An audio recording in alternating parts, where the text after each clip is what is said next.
Mais um estudo. Estamos na carta de Paulo aos Colossenses, capítulo 3. Quero que os irmãos abram, por gentileza.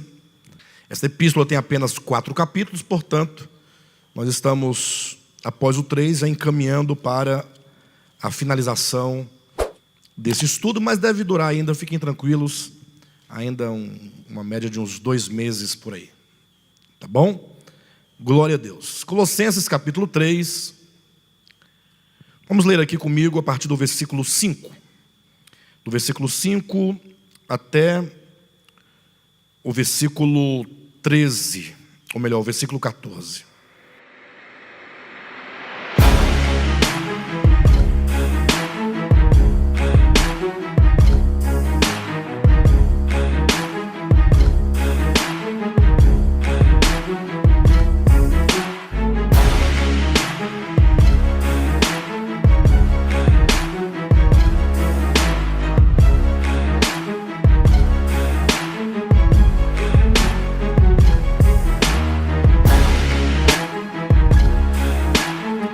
Diz assim o texto bíblico: fazei, pois, morrer a vossa natureza terrena: prostituição, impureza, paixão lasciva, desejo maligno e avareza, que é idolatria. Por essas coisas é que vem a ira de Deus sobre os filhos da desobediência. Ora, nessas mesmas coisas andastes vós também noutro tempo, quando vivieis nelas. Agora, porém, despojai-vos igualmente de tudo isto: ira, indignação, maldade, maledicência, linguagem obscena do vosso falar. Não mintais uns aos outros, uma vez que vos despistes do velho homem com seus feitos, e vos revestistes do novo homem, que se refaz para o pleno conhecimento, segundo a imagem daquele que o criou, no qual não pode haver grego nem judeu, circuncisão nem incircuncisão, bárbaro e cita, escravo e livre, porém Cristo é tudo em todos. Revesti-vos, pois, como eleitos de Deus, santos e amados, de ternos afetos de misericórdia, de bondade, de humildade, de mansidão, de longanimidade. Suportai-vos uns aos outros, perdoando-vos mutuamente, caso alguém tenha motivo de queixa contra outrem. Assim como o Senhor vos perdoou, assim também perdoai-vos. Acima de tudo isto, porém, esteja o amor, que é o vínculo da perfeição. Amém? Glória a Deus. Queridos, essa carta de Paulo, ela tem uma tônica, né? Por um lado, ao falar sobre Cristo, apresenta toda a amplitude de Cristo, toda a plenitude de Cristo, dizendo que Cristo é a plenitude de todas as coisas. Então, o capítulo 1 e o capítulo 2 demonstrou como que Cristo não somente possui toda a plenitude de Deus, toda a plenitude da divindade, como também Ele é a plenitude de todas as coisas criadas. Ou seja, Cristo é todo inclusivo. Ele é o cerne, Ele é o centro, Ele é a universalidade de todas as coisas. Entretanto, logo o apóstolo, ele direciona a sua palavra para nós, para a igreja, para os santos, aqueles que receberam o evangelho. E aí ele começa então a apresentar uma vida cristã adequada.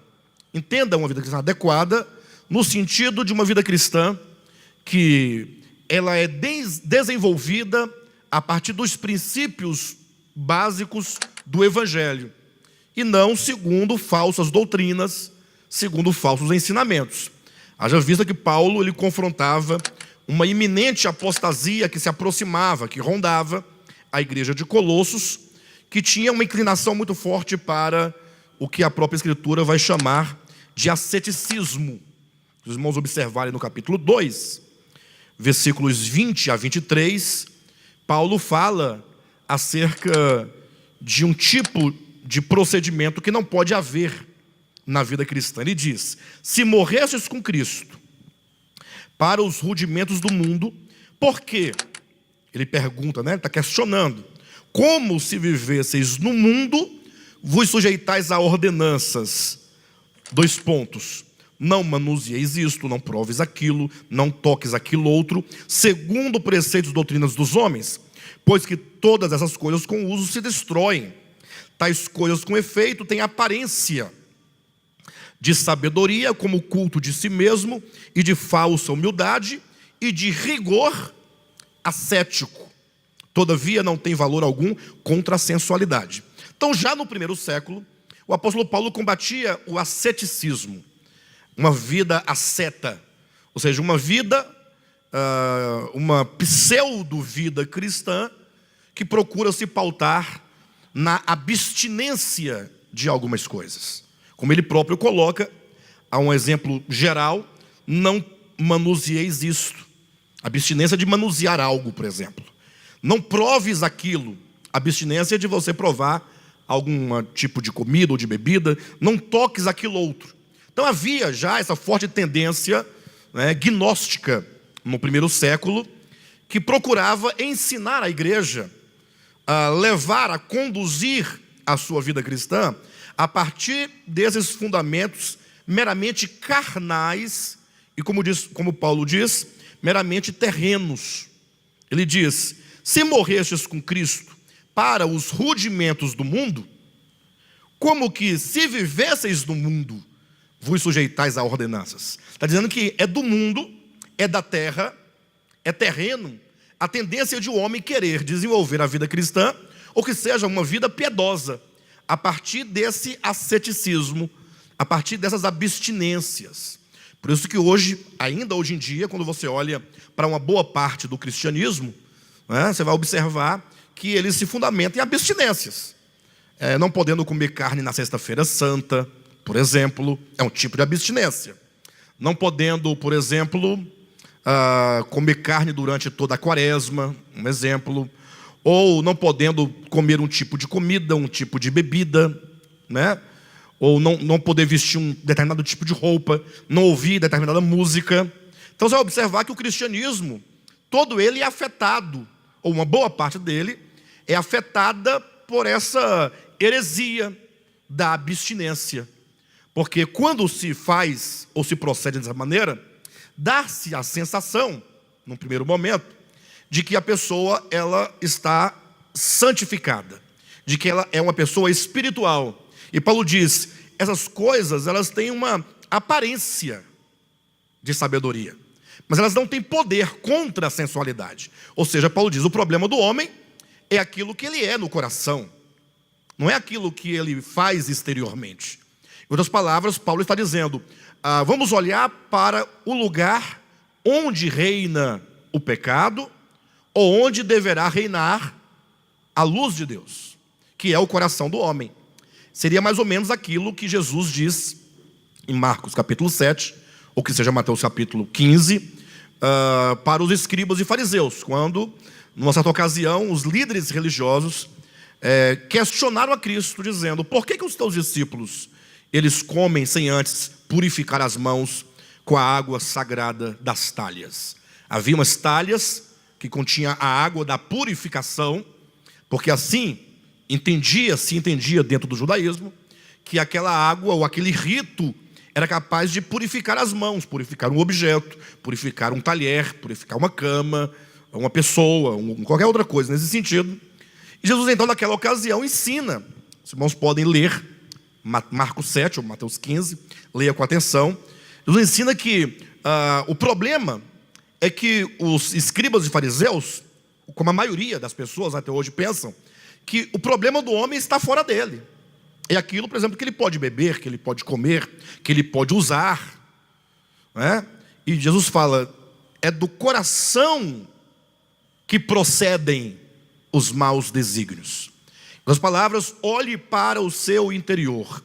Jesus, ele redireciona o nosso olhar para o lugar que nós devemos, de fato, observar de onde flui, de onde origina todo o mal. Ou seja, não fosse o coração do homem, não teria nenhum mal sobre a terra. Todos os males, todos os pecados procedem do coração do homem. E para que não ficasse nenhuma dúvida, Jesus diz, tudo que está fora do homem, ou melhor, nada do que está fora do homem pode contaminá-lo. Nada que entrando nele pode contaminá-lo. Lógico, devemos tomar cuidado, porque uma vez, na minha infância, né, eu ensinando algumas coisas nesse sentido, eu já pregava desde os meus 10 anos de idade, e uma pessoa muito astuta me questionou: então se você tomar um copo de veneno não te contamina? Não é? Ela foi astuta, e eu fiquei sem resposta, era uma criança, não tinha muito entendimento. Lógico, se eu tomar um copo de veneno, vai afetar o meu organismo, o meu corpo, como também se eu comer uma comida saudável, vai atuar diretamente no meu organismo. Mas não é disso que ele está dizendo. Porque se o assunto lá era a água da purificação, a ideia é o que purifica o coração do homem, a alma do homem, ou o que contamina a alma ou o coração do homem. Tratando-se da questão do pecado ou da santidade de Deus, nada que é fora do homem pode afetar a alma do homem. Só pode, no máximo, entrar no seu organismo físico. Mas o problema do homem não é o seu corpo físico. O problema do homem é a alma, é a sua consciência. Então Paulo está dizendo que para se ter uma vida cristã adequada, deve-se construir uma vida na base dos princípios fundamentais do Evangelho de Jesus Cristo, que traz 2 itens por premissa. Jesus fala, ele não veio reformar o homem. Jesus não veio reformar os hábitos alimentares, nem veio reformar o modo de vestir, e nem tampouco veio trazer um manual de lugares onde frequentar ou não frequentar. O próprio Cristo frequentava vários lugares que a religião do seu tempo não permitia. Ele participava de vários banquetes que a sua religião não permitia. Mas ele vai dizer o que para a gente? Jesus vai ensinar para a gente que ele não veio reformar o ser humano. Ele diz, eu vim para que tenham vida. Ele veio trazer vida ao coração do homem. De sorte então que o Evangelho propõe não uma reforma, mas a morte do velho homem.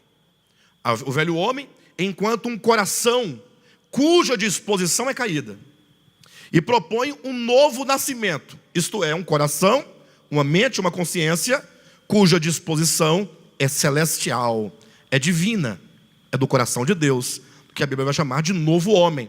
Por isso que Jesus, conversando com Nicodemos, um homem que, de acordo com a lei de coisas exteriores, era um homem padrão. Nicodemos tinha um bom comportamento segundo os princípios da lei, porque a lei de Moisés trabalhava não o interior do homem, trabalhava o exterior do homem. Não pode fazer isso, não pode fazer aquilo outro, não pode comer, não pode beber, não pode tocar, não pode trabalhar nesse dia. Então a lei de Moisés não trabalhava o coração do homem. Mas Nicodemos tinha, ele podia talvez falar como Saulo de Tarso, segundo a lei, era um homem irrepreensível. Puxa, qualquer pessoa que olhasse para Nicodemos falava, rapaz, mas que coisa maravilhosa, que homem padrão, que homem modelo.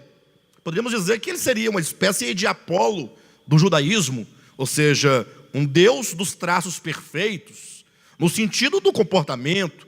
Ele era um mestre em Israel, vivia ou na sinagoga ou no templo, cumpridor das regras, dos estatutos, dos mandamentos.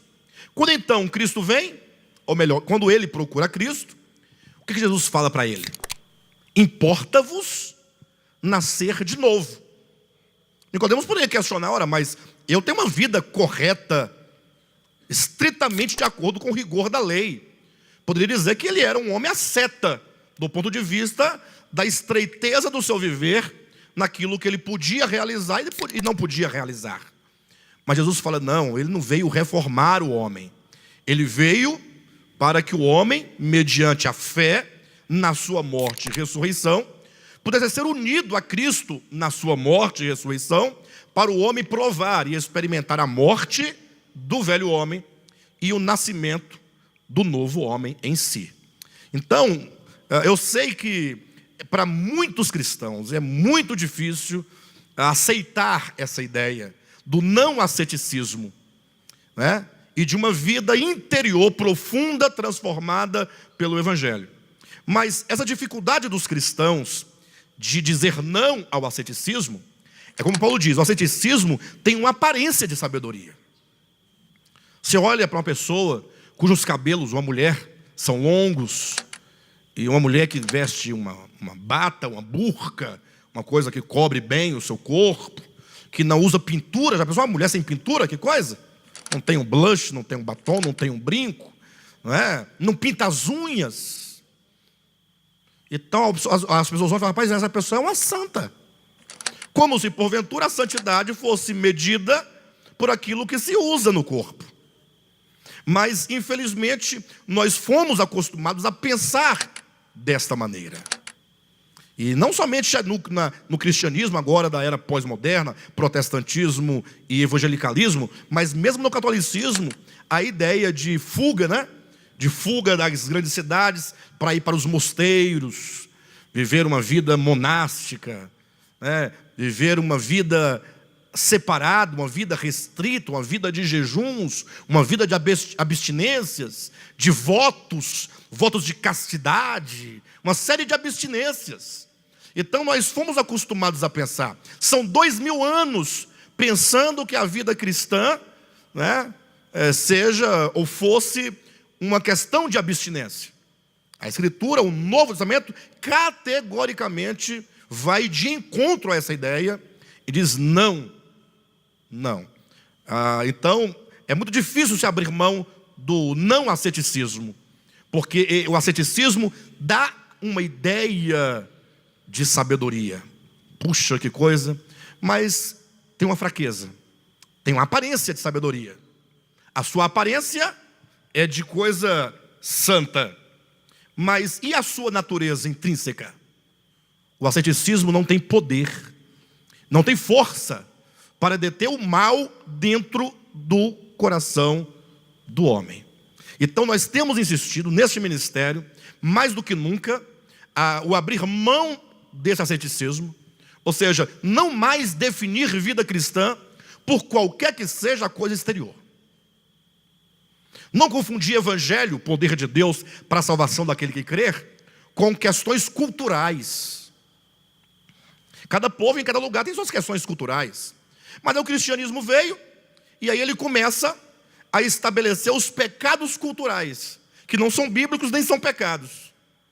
O que são os pecados culturais? É aquilo que numa dada cultura, num dado lugar, um grupo de pessoas acaba convencionalizando que alguns comportamentos, alguns procedimentos são chamados de pecados. Por exemplo, já ouviu dizer, por exemplo, que o crente, esse é um pensamento geral, não deve beber bebida alcoólica, não é isso? Então isso é uma convenção. Eu sei que nesses dias agora, já mais recentemente, de alguns anos para cá, alguns crentes têm mudado um pouco a sua mentalidade, mas de maneira geral é um consenso. Mas como é que eles lidam, por exemplo, com o fato de que Cristo bebia vinho, e era vinho alcoólico, não era suco de uva? Por favor, não queira se enganar, nem querer me enganar, não queira se iludir achando que Jesus bebia suco de uva, né? Não vai pensar que Jesus estava numa festa de casamento que durava 7 dias, e eles tomando suco de uva 7 dias. Não tem... Se você tiver o bom senso, você não vai pensar assim. E se ler o próprio texto, o texto é claro. Quando diz que, tendo acabado o vinho, né, Jesus proveu um melhor vinho, e então o mestre de sala perguntou a Cristo: ora, costuma-se dar o vinho inferior, o melhor vinho, no começo da festa. Porque quando as pessoas já estão embriagadas, aí daram agora o vinho inferior. Porque aí depois de uma certa alegria de vinho, já não vai saber, vai estar procurando mais saber o sabor, o gosto do vinho. Ou seja, se perde essa ideia do melhor vinho. Mas não, você colocou o vinho inferior primeiro, agora que o povo está meio tonto, agora você vai servir, perguntando para o noivo, o melhor vinho? Ou seja, ele não viu lógica naquilo. Mas o melhor vinho ali era em razão da transformação da água, de água em vinho que Cristo realizou. Mas tem o texto de Mateus, capítulo 11, versículo 16, salvo engano, em que o próprio Jesus falou assim para os judeus religiosos: falou assim, olha, para vocês não tem jeito. Ou seja, para a pessoa que não quer a verdade, que não ama a verdade, que não busca a verdade, não adianta, o que você fizer não vai funcionar para ela. Veio o João Batista, que era um asceta. João Batista era um cara asceta. Ele tinha voto de nazireado. Ou seja, ele era abstêmio de uma série de coisas. Veio o João Batista, que não comia nem bebia. Ou seja, era homem de muitos jejuns, homem do deserto, e homem que não bebia vinho, era abstêmio. E vocês falaram que ele tinha demônio? Olha, a cabeça de vocês. Aí veio o contrário de João Batista, veio o Filho do Homem, falando de si mesmo. Aí Jesus, falando acerca dele, de si próprio, dá o seu próprio testemunho dizendo: veio o Filho do Homem que come e bebe. Não é uma acusação, é ele dizendo: o Filho do Homem come e bebe. Em outras palavras, nem é de muitos jejuns e nem é abstêmio. E vocês dizem: eis aí um beberrão e um glutão. Então, para vocês, Jesus fala: não tem jeito. O asceta tem demônio, o outro é glutão e beberrão, então não há o que se fazer, não é? Então a questão é que se criou um tanto de pecados culturais. Então, num lugar, a bebida para aquele povo, digamos, estou falando de bebida porque é uma coisa muito prática, né, do nosso dia a dia, mas você pode pensar num tanto de outras coisas, tá? Me desculpe eu colocar talvez o exemplo mais simplório, mas há dezenas de exemplos que poderíamos colocar. E num lugar se diz pecado, no outro não se diz pecado. Pecado que é pecado em qualquer tempo e em qualquer lugar. Paulo diz: essas coisas, tendo a aparência de sabedoria, ele diz, né, se destroem com o tempo. Ou seja, as coisas, por um lado, que chamam de pecado segundo o asceticismo, elas se acabam. Por exemplo, se você comer uma comida que segundo a visão ascética não se pode comer, você comeu, ela é trabalhada no seu estômago, no seu intestino, e depois acaba, vira cocô. Não dá nada. Jesus fala: vai para lugar escuso. Então, não tem sentido isso. E por outro lado, também com o próprio tempo, as pessoas vão deixando aquele costume e vão considerando que já não é mais pecado. Ou seja, num tempo era pecado, no outro não era mais pecado. Então, o nosso grande, talvez, problema e o nosso grande trabalho é perder, tirar, remover de uma vez por toda essa visão equivocada da pseudo-vida cristã que se fundamenta em asceticismo, isto é, em abstinências de coisas, para então estabelecer um fundamento seguro, que é o fundamento que vai tratar efetivamente com o nosso ser. Aí sim, é tratar com a alma, com o coração, porque aí uma vez o nosso interior estando purificado, o próprio Cristo dá esse testemunho, todo o nosso exterior ficará limpo, consequentemente, não é? Lembra que Jesus fala em Mateus capítulo 23, que os fariseus e escribas limpavam, ou eles pintavam a cal os sepulcros. Ele chamou os fariseus de sepulcros caiados. Por fora aparentam belos, mas o interior está cheio de imundície. Ele falou assim: vocês lavam o exterior do prato, mas o interior está cheio de rapina. Rapina é roubo. Ou seja, o alimento que se colocava dentro do prato era produto de roubo, de maldade, de tirar do outro. Mas o prato que vem por fora, exterior, que é a parte que recebe o alimento, estava limpo. Então ele se preocupava em tornar o prato puro, não somente lavando o prato, mas purificando com a água da purificação. Esse prato está puro. Mas o produto que você coloca dentro é produto de roubo, é rapina. Então ele limpa primeiro o interior do copo, ou o interior do prato, e o restante ficará limpo. Então nós estamos trazendo os irmãos para o entendimento desses fundamentos corretos acerca de uma vida cristã adequada. Adequada, repito, no sentido de você pautar a vida cristã a partir dos princípios fundamentais do Evangelho e não de um pseudo-evangelho, de um falso evangelho. Por isso que Paulo vai colocar nesses termos, quero que vocês me acompanhem, aí no texto que acabamos de ler de Colossenses 3, versículo 9, ele diz: não mintais uns aos outros, uma vez que vos despistes do velho homem com seus feitos, e vos revestistes do novo homem, que se refaz para o pleno conhecimento, segundo a imagem daquele que o criou. Ou seja, ele diz, ou você vai se despir do velho homem e se revestir do novo homem, ou nada feito. E aqui ele traz essa imagem de uma veste, se revestir e se despir, né? Ou seja, o velho homem é como que uma veste. Como que uma veste. Como uma veste que nos foi dada. Então logo a pessoa entra no mundo, é como que ela recebesse uma veste que a cobre. E essa veste de tão tradicional, de tão antiga, de tão velha, se ajustou a tal ponto no nosso corpo, que se tornou a nossa própria pele. Se tornou nós mesmos. Então ele diz que o velho homem, ele tem uma veste, a qual deve ser despida, deve ser tirada, como uma roupa velha, uma roupa imprópria, uma roupa suja, uma roupa inadequada, que você tira e lança fora. Olha que as vestes na Escritura diz respeito ao nosso caráter. As vestes na Bíblia simbolizam aquilo que nós somos com respeito aos nossos vícios ou às nossas virtudes. Por isso que na Bíblia as vestes ganham uma conotação de justiça ou de injustiça.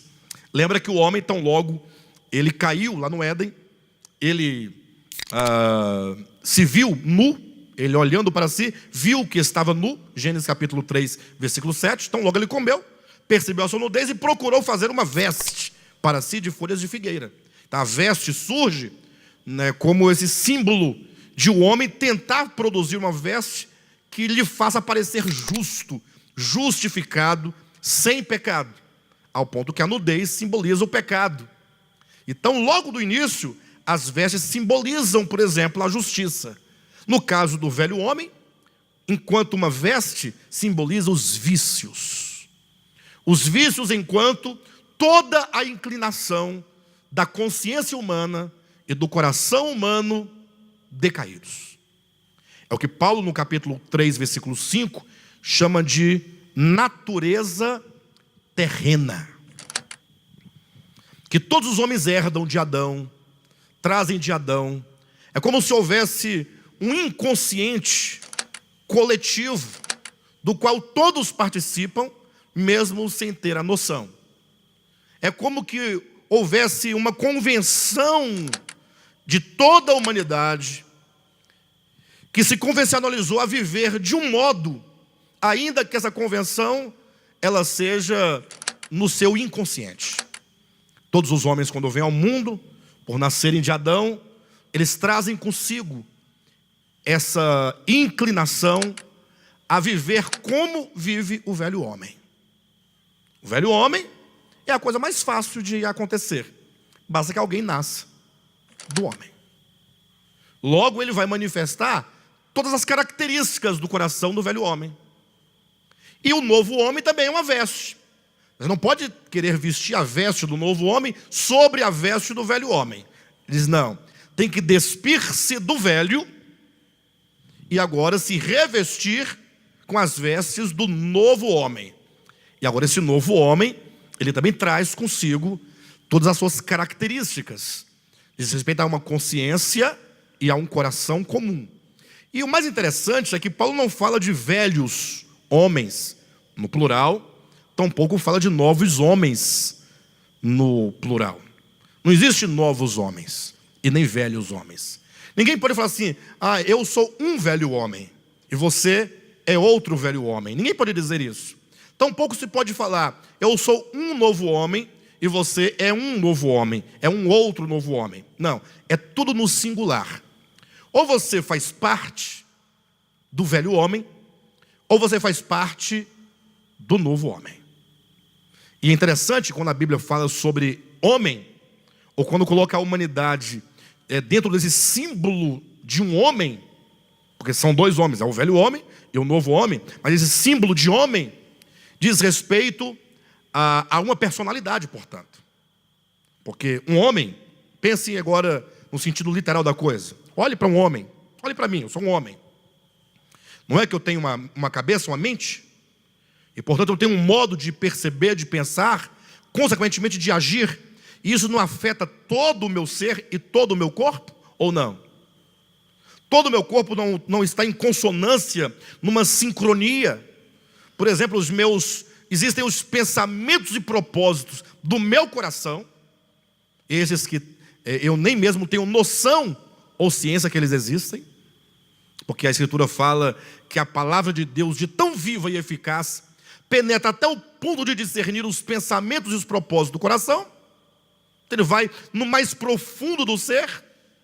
Então tem lá os pensamentos e propósitos do coração, os quais eu não conheço, mas que eventualmente vão se manifestando como desejos do coração, vontades do coração, prazeres do coração, que então alcança a minha mente, o meu entendimento, me faz agora refletir a possibilidade de cumprir e de satisfazer tais desejos na minha vida cotidiana. E eu vou usar o que para satisfazer isso? Meu corpo, os meus sentidos, né? Meus olhos, minhas mãos, minha boca, meu nariz, todos os sentidos que dá acesso a esse mundo no qual vivemos. Não é isso mesmo, não? Então, um homem, ele pressupõe uma personalidade, um modo de ser. Quando fala que os homens nascidos de Adão são todos velho homem, significa que todos que participam desse único homem, que é velho, possuem uma mesma maneira de pensar e de se pôr no mundo. Semelhantemente, o novo homem é uno. Ele tem uma única maneira de se pôr no mundo, porque tem uma única maneira de pensar, tem uma única consciência, um único coração, um único ser. Daí é importante nós percebermos, porque não é uma questão de você agora falar assim, não, mas eu vou viver minha vida é minha vida. Não, você está inserido em um projeto coletivo. Nós somos coletivo. E para isso nós temos que agora entender um pouco sobre então essa personalidade, ou esse ser do velho homem, e esse ser do novo homem. Quem gerou o velho homem foi Adão, quando por ocasião da sua queda, ele se tornou velho, se tornou uma consciência caída. Jamais pense que a queda é algo que acontece, ou que aconteceu do dia para a noite. Pense comigo. Por exemplo, se você imaginar, digamos, um grande médico, um grande cirurgião, renomado com muitos títulos. Será que todo aquele conhecimento, todo aquele pensar de ser médico, foi que ele dormiu num dia e acordou médico no outro? Não teve todo um processo de estudo,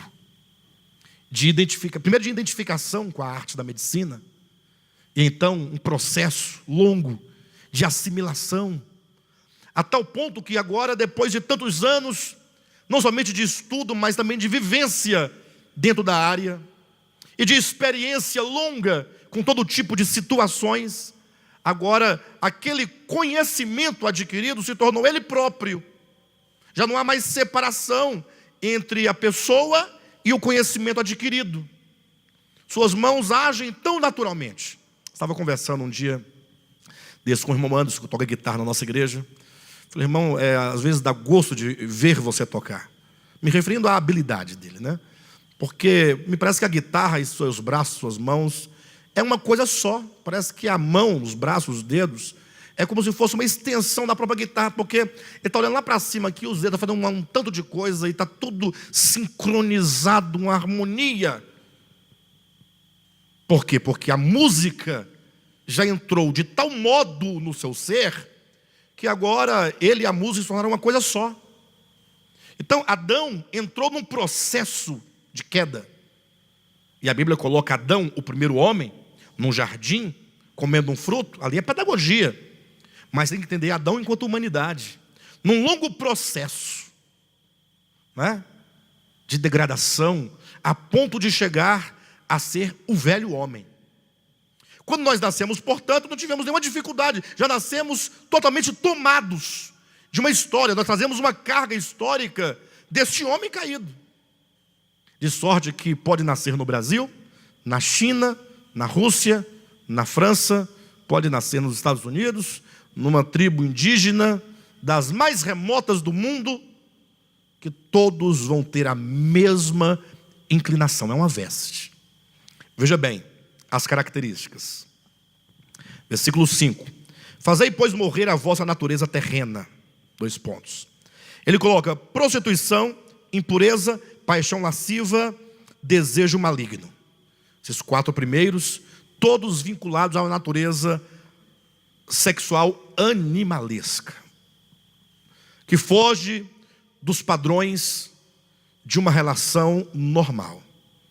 Pastor, em que consiste uma relação normal? A relação sexual só se justifica no amor. Qualquer relação sexual cuja base, cuja origem, cujo meio, cujo fim não seja o amor, e o amor é doação, então parte, consequentemente, se não parte do amor, de uma natureza animal. Os animais, por não terem uma consciência acerca do que é, eles não discernem o bem e o mal, por isso não pecam, eles seguem apenas o instinto que eles possuem. Então, deu a época, está no cio, o animal não se importa se é a mãe, se é a tia, se é a irmã, se é a cunhada, se é a prima, ou seja, é um animal. Ele não tem uma consciência da coisa certa. Já o homem não. O homem, ele tem o discernimento. O casamento, por exemplo, ele só se justifica na base do amor. Infelizmente, a gente vive num tempo em que o amor tem sido banalizado. As pessoas não pensam num casamento enquanto amor, enquanto doação, enquanto querer o bem, mas geralmente pensam num quanto que pode lucrar com aquela relação. Quase que virou um negócio. Quase não. Eu digo, na maioria das vezes, se tornou um negócio.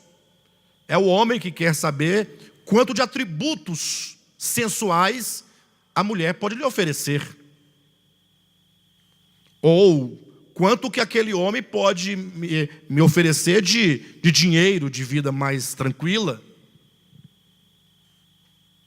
Tanto é que quando essas coisas se acabam, elas passam, dizem que o amor acabou. O amor acabou. Não, o amor não acabou. Na verdade, não tinha amor nessa relação. Não sei se vocês já ouviram falar de amor platônico. Já ouviram falar de amor platônico? Você tem um entendimento equivocado de amor platônico, porque se diz que amor platônico é aquele amor apaixonado, aquela coisa meio adolescente, né? Mas isso não tem nada a ver com o amor platônico, ou seja, não tem nada a ver com o amor conforme Platão apresentou na sua obra. Para Platão, amor é doação. Para Platão, o amor está vinculado à essência. Então, quando é que 2 pessoas se amam? Quando é que o amor nasce entre 2 pessoas? Quando ambas compartilham de um mesmo propósito, de um mesmo objetivo. Quando ambos estão em busca de uma mesma essência. Então imagine só, vou colocar um exemplo, vou tomar novamente aqui o Cadmo e a Cadma de meus exemplos, né? Então imagine só que o Cadmo, ele está em busca de uma essência tal. Ele tem um alvo de vida no coração. Ele está seduzido por aquilo. Aí ele encontrou a Cadma, que também tem o mesmo desejo, a mesma busca. Daí surgiu uma identificação entre eles. Logo, eles se gostam automaticamente, porque existe algo que os une. E agora esse desejo se intensifica, se colocam ambos e resolvem se unir na busca daquele bem comum, que é um bem espiritual sempre. É um bem em essência. Não é um carro, não é uma casa. Porque no entendimento platônico, qualquer coisa exterior aqui da terra não é essencial, não é real, é ilusão, é vaidade. É apenas uma reprodução de uma realidade. Entenderam? Só para vocês entenderem um pouquinho sobre a questão do amor, já eu deixo Platão de lado e volto para Paulo em Colossenses, tá? Para vocês entenderem. Então imagine a hora que os dois unidos na busca de uma essência espiritual. Imagine comigo, quanto mais o cádmio se aproxima do alvo dele, e quanto mais a cádmia se aproxima desse mesmo alvo, eles vão ficando cada vez mais próximos, entre eles ou não? Cada vez mais unido. O amor, ele sempre vai unir, até se tornar um só. Espírito, alma e corpo. Agora, imagine só que, vamos olhar para outro ângulo, que agora o cádmio olhou para a cádmia e se aproximou dela por algum propósito que não é essência, que não é a verdade, que é meramente terreno, um atributo corporal, digamos. Ou a cádmia se aproximou do cádmio por qualquer algum valor que ele tivesse, que não fosse um atributo corporal, mas que fosse, quem sabe, um valor, uma casa, alguma coisa nesse sentido. Só uma ideia banal que eu estou colocando. Aí eles estão ali apaixonados um pelo outro. Mas de repente, se os atributos físicos, conforme o tempo ele não vai se desgastando, vai se acabando, o amor do cádmio também vai se acabando. O amor não, a ilusão. E se o dinheiro do cádmio vai ficando escasso, ou se o cádmio começa a se mostrar muito seguro, e aquilo que a minha irmã poderia ganhar não ganha, e ela vai vendo que não tem muito futuro naquele propósito, o amor também vai acabando. Ou seja, quando as aparências vão acabando, eles vão só se distanciando um do outro. O amor platônico, portanto, está vinculado à questão do amor cujo fundamento, ou aquilo que os une, é uma essência, é uma realidade, é uma grandeza. Entenderam? Então, voltando agora, eu dizia que o problema, os pecados da prostituição, impureza, lascívia, paixão lascívia e desejo maligno estão vinculados a uma questão meramente carnal, a um instinto animalesco. Por isso que as pessoas se prostituem. Paulo vai dizer, por exemplo, que quando um homem busca uma mulher de prostituição e se une àquela mulher, ele comete pecado. Pecado contra o próprio corpo. Porque ele diz que ele se tornou uma só com a prostituta. Mas veja, o problema não está na prostituta, porque nesse caso, este homem que procurou a prostituta, nesse momento também é um prostituto, tanto quanto ela. Entenderam ou não? Ou seja, aquilo que os uniu é apenas a busca de um prazer, nada mais. Acabou o prazer, a pessoa recebeu o prazer, vai embora com seu prazer falido. E a pessoa que vendeu o prazer vai com a sua nota guardada na sua bolsa. Isso é pecado. De modo que uma relação semelhante no aspecto da união entre um homem e uma mulher que se amam não é pecado. Por que quando um homem se une a uma mulher que não é sua é pecado? E ao se unir com a sua própria mulher não é pecado? Se o ato, materialmente falando, seria o mesmo. O ato em si mesmo é um só, sim ou não? A questão é exatamente o que inspira essa busca. Então o apóstolo Paulo está dizendo que os cristãos, porque morreram para o velho homem, eles se despem de todo o instinto carnal para poder ter um procedimento e um relacionamento nessa base do amor, da entrega, da completação, da busca de um bem maior, que é a felicidade do outro. Somente assim se justifica essa questão. Então, é preciso nós entendermos claramente que mesmo dentro de uma relação entre um homem e uma mulher casados, pode haver prostituição. Porque o que casa um homem e uma mulher não é um papel. Entendam isso. Não pense você que porque um homem e uma mulher foram a um cartório, deram entrada nos papéis, assinaram um documento, levaram 2 testemunhas, depois foram a uma igreja, o padre lá benzeu, abençoou o pastor, ou quem quer que seja, agora estamos casados. Não. Entenda que casamento religioso é uma invenção da Igreja Católica Apostólica Romana com fins de controle. Quando a Igreja Católica trabalhou a ideia dos sacramentos, era para o controle das pessoas, no sentido de que eles diziam que todas as graças divinas só chegam até a igreja nas mãos do sacerdote. Então é somente na minha mão, diziam eles, na mão do sacerdote, é que esse pãozinho vira o corpo de Cristo. Na sua mão ele não vira. Se você pegar a mesma hóstia que o padre tem na mão e você orar por ela, continua sendo pãozinho. Mas quando o sacerdote, que foi ungido, abençoa, ela se transforma. Se alguém chegar aí e querer batizar o outro, tipo assim, em nome do Pai, do Filho e do Espírito Santo, não acontece nada, é só água. Mas se o sacerdote batizar, a graça do batismo chega a ela. São meios de controle. Porque agora todos deverão vir a mim. Sem mim, nada podeis fazer. Seria mais ou menos essa ideia, não é? Sem o homem. Mas no caso, então criou-se o casamento religioso enquanto um sacramento. Ou seja, se você é casado pela mão do sacerdote, você é casado realmente. Mas se não é, não é casado. É amancebado. Olha a ideia. Né? E o cartório é uma invenção da modernidade. Casamento civil é uma invenção da modernidade para controles de herança, de direitos, o que é legítimo, né? E é justo. Então não desencorajo a ninguém a não querer casar no civil. Eu encorajo a casar no civil. Mas eu quero dizer que o cartório, ou o juiz de paz, ou um suposto pseudo-sacerdote, não casa eventualmente ninguém.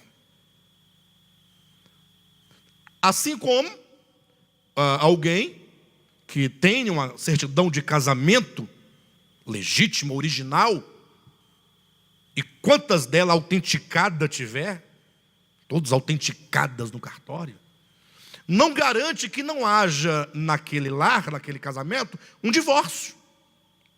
Porque a gente só entende o divórcio quando alguém vai ao fórum, dá entrada no divórcio. Antigamente tinha um disquite, hoje não tem mais disquite, né? Mas dá entrada no divórcio, aí você pega a sua certidão de casamento, e aí o juiz faz uma averbação de divórcio, porque não existe certidão de divórcio, certidão de casamento averbada de divórcio.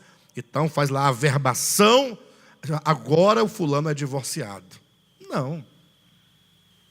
É possível que haja um homem ou uma mulher casados de maneira legítima, porque o que os une e os casa são seus corações e o amor que sentem um pelo outro, sem ter o papel. E é o casamento mais puro que pode haver. E pode haver um casal que tenha lá uma série de certidões de casamento, a original e tantas autenticadas para não correr o risco de perder nenhuma, e viver um divórcio verdadeiro. Divórcio se, porventura, houve casamento no início e se perdeu no caminho. Então, eu quero dizer com isso que o apóstolo está dizendo que as nossas relações devem acontecer dentro de um casamento. Somente o casamento justifica uma relação sexual e somente o amor justifica um casamento. Essa é a suma.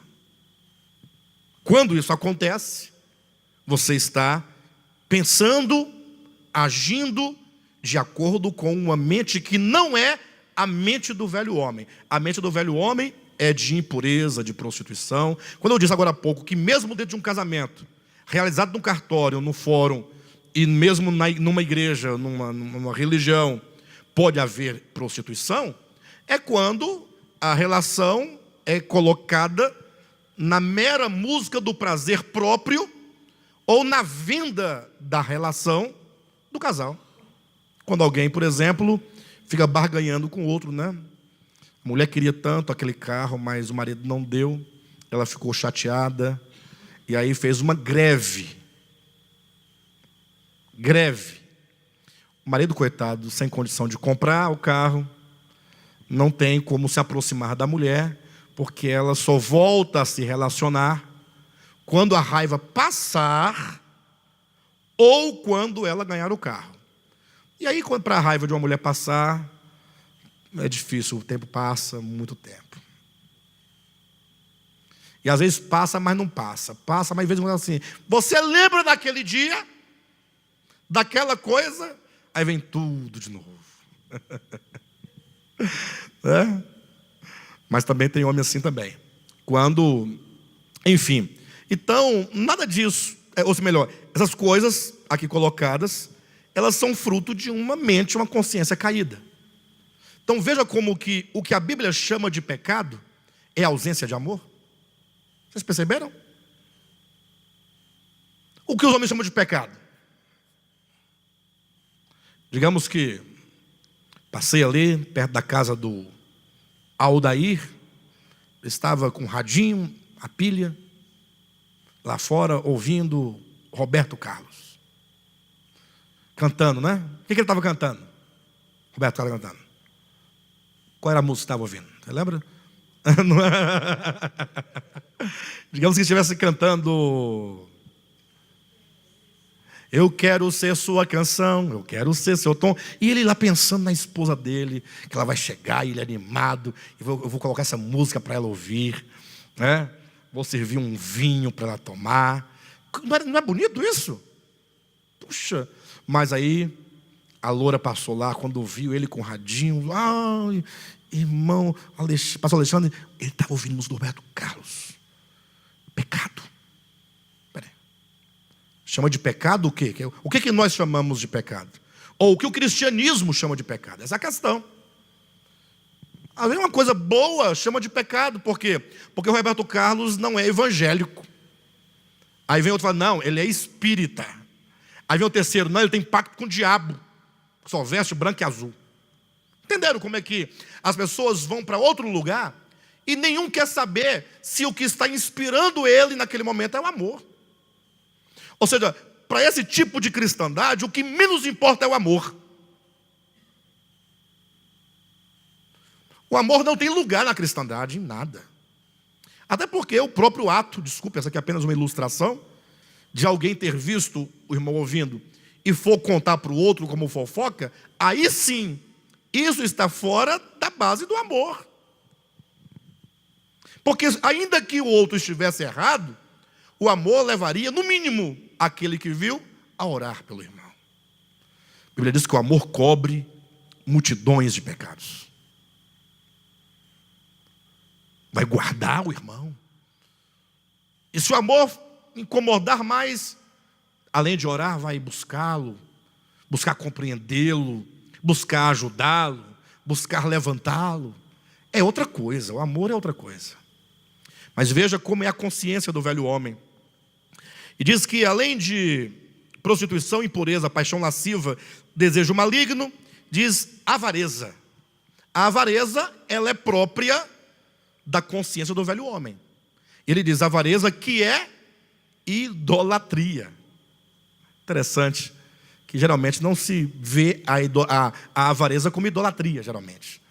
Geralmente se fala de avareza, na verdade, dificilmente o avaro reconhece que é avaro. A gente consegue ver a avareza em todo mundo, menos em nós mesmos. A avareza é não somente o desejo de possuir muito, mas é a profunda dificuldade de se compartilhar o que tem. A avareza é um sentimento de egoísmo profundo. Veja que todos os pecados que a Escritura chama de pecado, elas estão para todos os homens, em todos os lugares, e se fundamenta, está fulcrado no egoísmo. O eu. Esse eu carnal, esse eu caído. Todos os pecados. Ao passo que tudo aquilo que se liberta do egoísmo, no polo oposto, ainda que com características semelhantes, mas se é movido pelo amor, faz parte de Deus, é luz. Quando eu digo semelhante, entenda. Você pode fazer algo, você pode fazer uma oração, por exemplo, se você faz para ser visto pelos homens, é pecado. Porque não visa o bem que a oração pode trazer para o outro. Mas você faz para que você seja promovido, olha aí. Ó. Então veja como que uma oração pode se tornar pecado. Quando o seu fundamento, a sua origem, o que está por detrás, a intenção que motiva aquela oração, é o egoísmo. Mesmo uma esmola ou uma oferta pode ser pecado. Jesus fala: quando vocês derem uma esmola, não façam como fazem os fariseus e escribas. É o modo, é a motivação, porque quando eles fazem para ser visto dos homens. Eles não fazem porque estão inspirados a ajudar o outro. Ele não faz movido pela compaixão ao outro. E nós temos que pensar um pouco sobre isso e orar muito, porque nós vivemos no tempo em que a humanidade ela tem tido um pseudo-aperfeiçoamento, um falso aperfeiçoamento, porque as leis são cada vez mais rigorosas, os direitos estão cada vez maiores para as pessoas, direito da criança e adolescente, direito do idoso, direito do deficiente, né? Os portadores de necessidades especiais, o direito da gestante, não é assim? São vários os direitos. E nós, numa sociedade civilizada, num Estado democrático de direito, vamos absorvendo um tanto de moral e vai nos fazendo parecer aperfeiçoados. Então, por exemplo, quando você está no ônibus, sentado, e vem um idoso, você se levanta para aquela pessoa sentar, não é isso mesmo? Mas existe uma regra, uma lei que define isso. Talvez nós estejamos apenas enquadrados numa lei, numa regra que foi imposta e criou um costume. Aí nós estamos procedendo com uma certa ética, mas é uma pseudoética. Porque eventualmente poderia entrar um homem não idoso, até mesmo um pouco mais forte do que nós mesmos, mas talvez por trabalhar um serviço muito pesado, de pedreiro, digamos, você vê na feição dele o seu cansaço, levantou 5 da manhã, está voltando agora 8 da noite para casa, 9 horas, e você teve um dia tranquilo, você só teve a sorte de entrar mais cedo no ônibus que ele, pegar um assento vazio, mas você está muito descansado, aí você não sente o cansaço do outro. Aí ele não é velho, ele não é deficiente. Não é assim que nós às vezes interpretamos? Se você às vezes vê num semáforo uma pessoa muito idosa pedindo um dinheiro, você fica, de certo modo, constrangido a dar alguma coisa, pela idade da pessoa. Mas se vem um jovem pedindo uma comida, você tem a tendência de fechar o vidro. Não, vagabundo tem que trabalhar, olha a idade dele. Ou seja, nós não sentimos a fome do outro.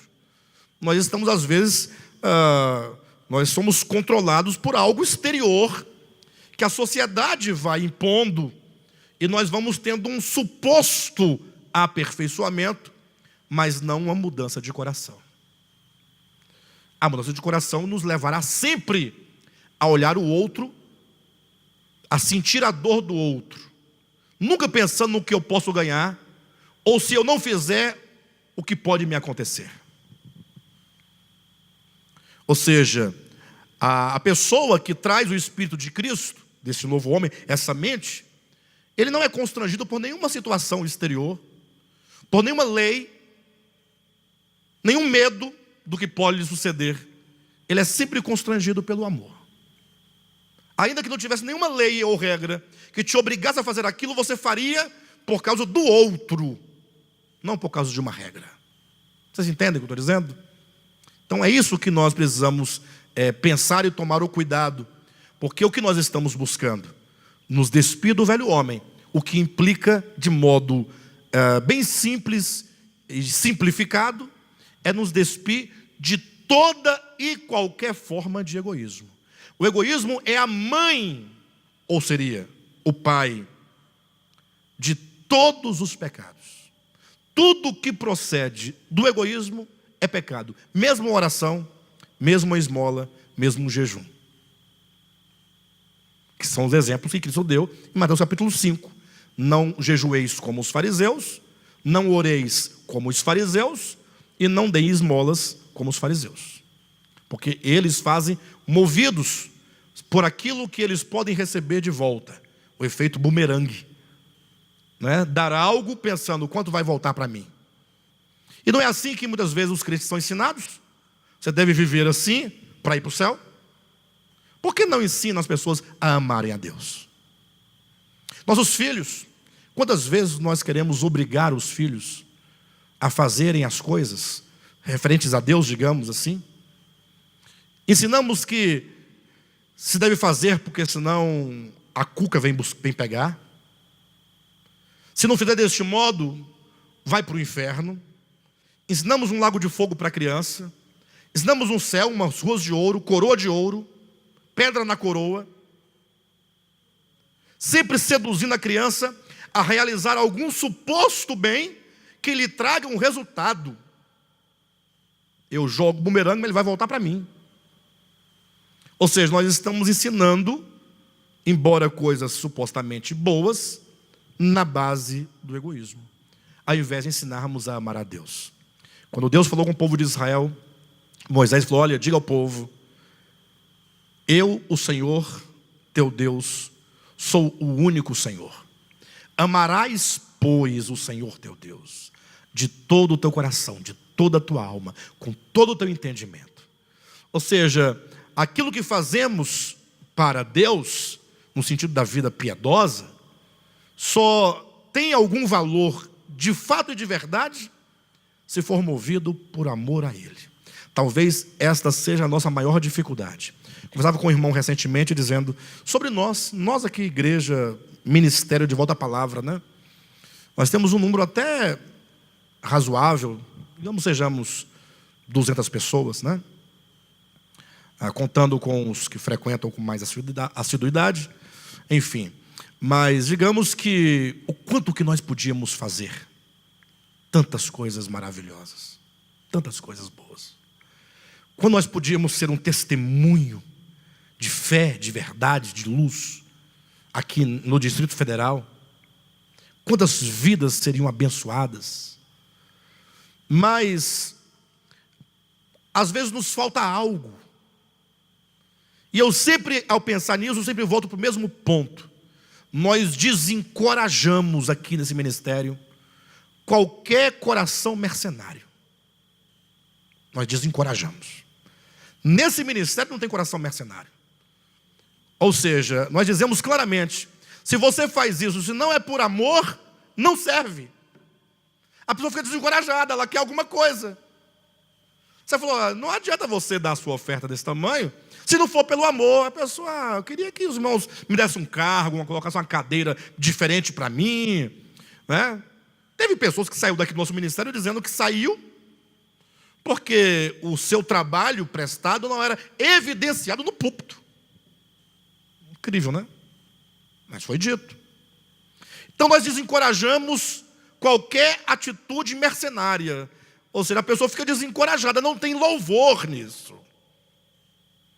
Por outro lado, nós não oferecemos nada em troca daquilo que ela faz, no sentido de que ela vai ganhar a salvação, ou galardão, ou qualquer outra coisa.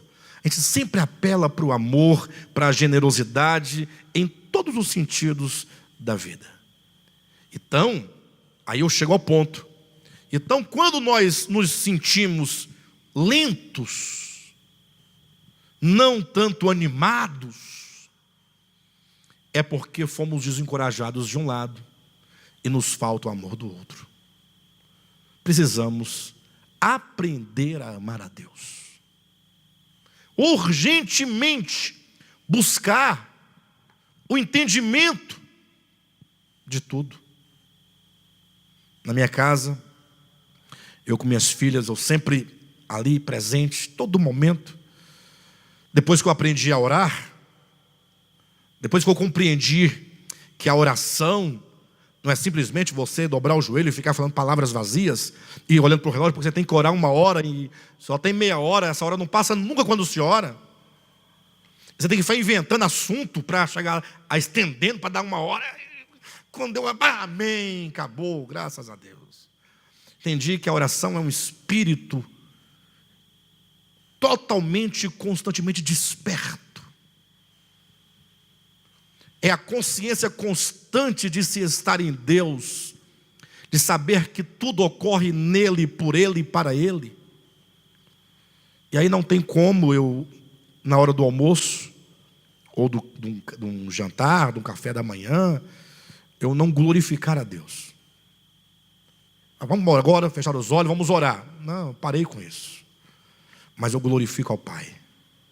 Falo, filha, glorifica a Deus pelo alimento. Aí ela, obrigado. Não, mas diga para ele, não diga para mim. Agradecer de coração, foi o Papai do Céu que deu. Tentando desenvolver no coração esse amor, ela entender como Deus é carinhoso conosco. Deus é carinhoso. Ele pensou em todos os detalhes para você ter uma vida plena nele. Todos os detalhes ele pensou. Nosso Deus é um Pai carinhoso, que cuida.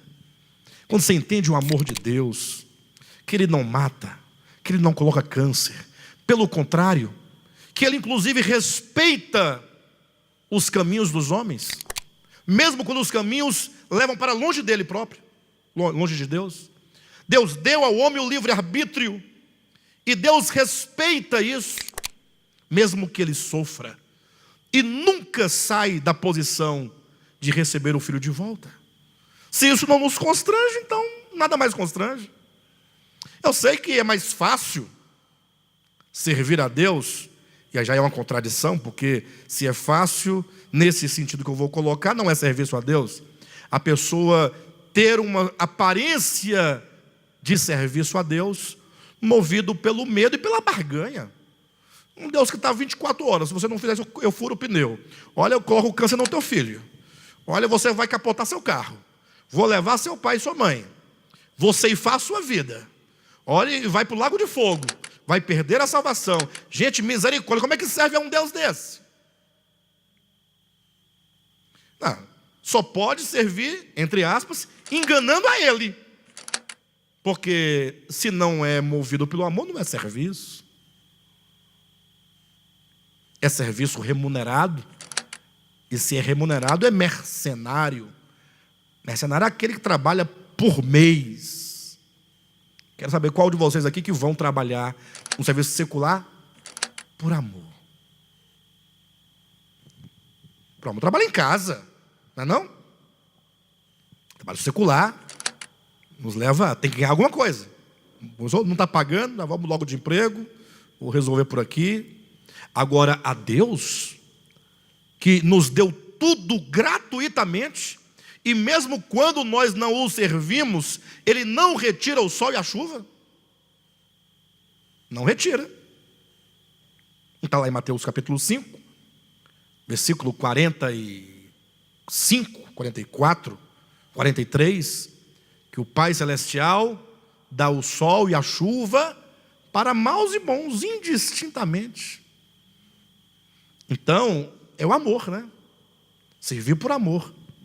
Então nós temos que buscar isso. Buscar conhecer a Deus. Na medida que você conhece a Deus, mais você se apaixona por Ele. Entende? Apaixonar é uma palavra bastante... Então, sem entender bem, você fica apaixonado por Deus, porque Ele é maravilhoso. Aí tudo se torna natural.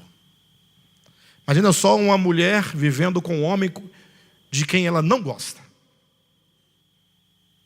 Deus me livre. Mas você já imaginou? Que coisa esquisita. Chega a ser uma coisa esquisita. A pessoa não gosta. Ou um homem retornando para casa, para a sua própria casa, para ter que conviver com a mulher de quem ele não gosta. Por isso que tem muitos que saem do trabalho, aí param num barzinho perto de casa, fica lá, jogando conversa fora com os amigos, esperando a mulher dormir. No outro dia sai cedo de casa. E mulher também, semelhantemente. Inventa coisa para fazer, inventa uma dor de cabeça, dor no pé, dor na unha, e assim vai passando o tempo. Lógico que às vezes a pessoa que inventa essa dor, ou tem mesmo essa dor, não quer dizer, no meu exemplo. Fala assim, quando não se tem amor, como é difícil viver. Tudo se torna pesado. Uma mulher quando lava a louça de casa, e ela está saturada, faltando o óleo, o amor, ela lava mais, se lava por obrigação. Mas quando a mulher está bem, amando, lava feliz. Ou o marido lavando louça, também feliz. Mas se faltar o amor ao lar, aos filhos, à esposa, ele nem lava. Essa é coisa de mulher. É ou não é assim que acontece? Então, imagine só você fazer algo para alguém de quem você não gosta. Como servir a Deus se não amá-lo? Como servir ao próximo se não amá-lo? Saiu dessa base do amor. A avareza, portanto, está também nessa mesma base. São os aspectos que Paulo chama de natureza terrena carnal, vinculado à carne, aos sentidos sensoriais. Mas ele avança, colocando outros de aspectos psíquicos. Versículo 8 ele diz: agora, porém, despojai-vos igualmente de tudo isto: ira, indignação, maldade, maledicência, linguagem obscena do vosso falar, e a mentira. Todos esses são características da consciência adâmica caída. Todos eles. Então, o que a Bíblia, a Escritura, chama de pecado são essas coisas provenientes. Quando é que nós ficamos irados? Quando qualquer coisa não acontece segundo a nossa expectativa. Não é? Quer ver você ficar irado? Quando alguém vem lá de trás no trânsito e corta o seu carro. Puxa, mas você fica brabo, não fica? É natural, né? É natural, a nossa mente está condicionada a isso. Mas imagine só, será o que aquela pessoa está passando? Aquela pessoa pode estar desesperada, não pode? Sim ou não? Por um mal que ela sofreu, uma perda que ela sofreu. Ela pode estar fora de si. Digamos que ela recebeu uma notícia que a deixou, não é? Ou seja, quantas coisas poderiam estar ali que nos levaria a ter piedade daquela pessoa e orar por ela? Muitas coisas. Então, eu falo isso de todos nós. Quanto que nós precisamos começar a pensar na necessidade de nos despir dessas coisas. Uma coisa boa, eu vou para casa hoje pensando, preciso me despir da ira. A ira, ela é uma característica do ser do velho homem. O novo homem, olha o que é dito sobre as características da sua consciência, do seu coração. Versículo 12. Revesti-vos, pois, como eleitos de Deus, santos e amados, de ternos afetos de misericórdia. Pastor, mas aquele camarada que me cortou ali no trânsito, ele é vagabundo. Eu conheço aquele cara, é vagabundo, acostumado a fazer aquilo lá. Mas quando fala ternos afetos de misericórdia, a palavra misericórdia, ela é formada do latim por dois radicais: miseris, que é a miséria, e córdia, que é coração.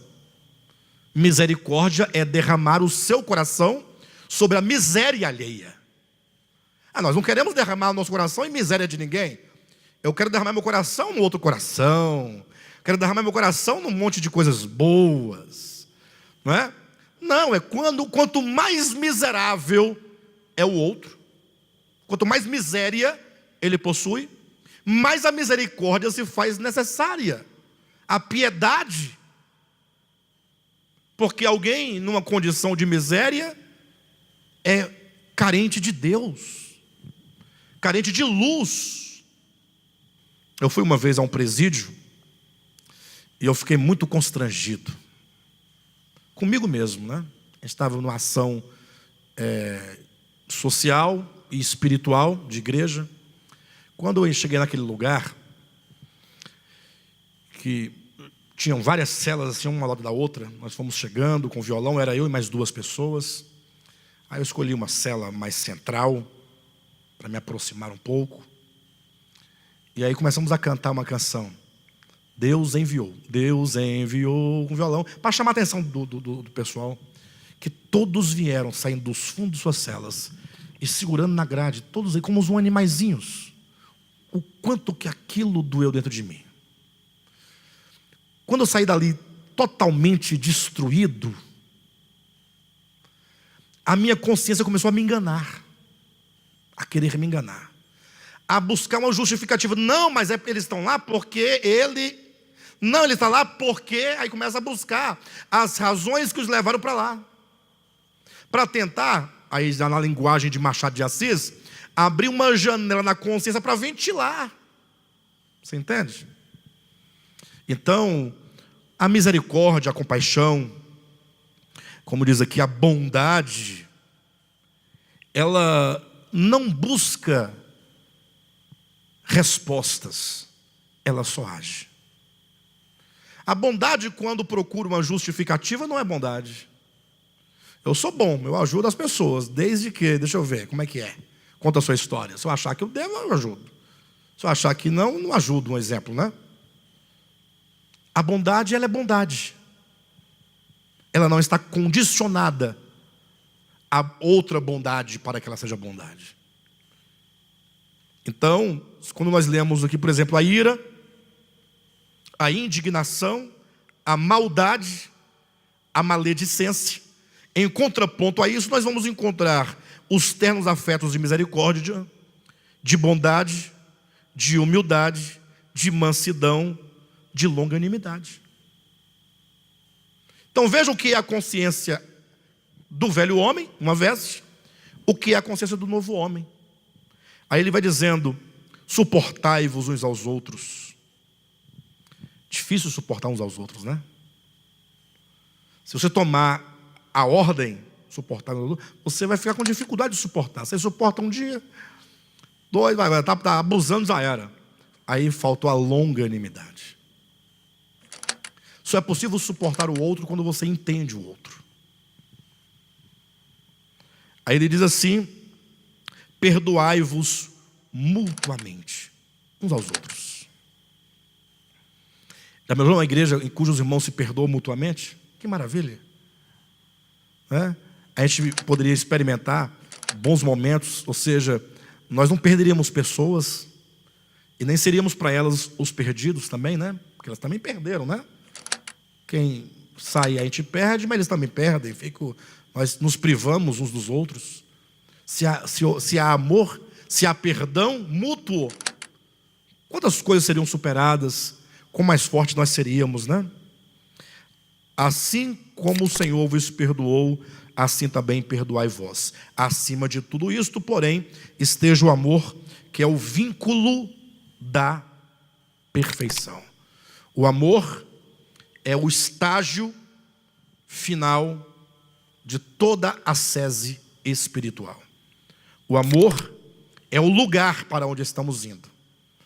Jesus fala que sede vós perfeitos, como é o vosso Pai Celeste. Nós estamos em busca da perfeição. Não do autoaperfeiçoamento, mas do aperfeiçoamento mediante o poder do Evangelho em nós. Por meio do Cristo que habita em nós. Por meio da obra de crucificação e ressurreição de Cristo em nós. Então, o nosso caminho é o caminho da busca da perfeição. Mas quando Cristo diz em Mateus 5,48, sede, pois, perfeitos, como é o vosso Pai Celeste, aqui se tem a conclusão do que ele dizia antes. Ele dizia, foi dito aos antigos, amai o vosso próximo e odiarás o vosso inimigo. Eu, porém, vos digo, amai os que vos perseguem, abençoai os seus inimigos. Ou seja, ele orienta que devemos amar não somente o próximo, mas também, inclusive, amar os inimigos. Ele diz que só é possível porque nós temos por pai aquele que não faz distinção entre o mal e o bom, mas que dá as bênçãos ali representadas pela chuva e pelo sol. Ele dá essas bênçãos para maus e bons, indistintamente. Então, ele diz que nós, amando aos nossos inimigos, nos tornamos filhos do Pai Celeste.